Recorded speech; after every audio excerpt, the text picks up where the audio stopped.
അപ്പോൾ എങ്ങനെയാണ് അഭിനാസ് കാര്യങ്ങൾ?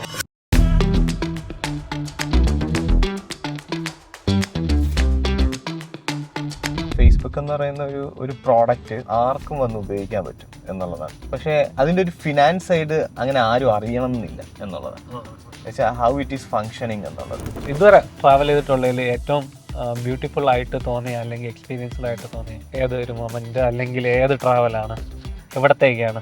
സിറ്റുവേഷന് പറ്റിയ തരത്തിലുള്ള ഒരു വീട്, അതുപോലെ തന്നെ ഫിനാൻഷ്യലി നമുക്ക് ഫീസിബിൾ ആയിട്ടുള്ള രീതിയിലുള്ള ഒരു വീട് എന്നുള്ളത് പറയുമ്പോൾ ഏത് കോൺസെപ്റ്റിലോട്ടുള്ള ഒരു വീടായിരിക്കും സജസ്റ്റ് ചെയ്യുന്നത്? വീട് എന്ന് പറയുന്നത് സംബന്ധിച്ചിടത്തോളം ഒരു ഡെഡ് ഇൻവെസ്റ്റ്മെന്റ് ആയിട്ട് തന്നെയാണ് ഞാനും കാണുന്നത്. കാരണം നമ്മളുടെ നാട്ടിലാണ് ഏറ്റവും കൂടുതൽ വീടിന് വേണ്ടിയിട്ട് ആൾക്കാർ ഫണ്ട് ചെലവാക്കുന്നത്.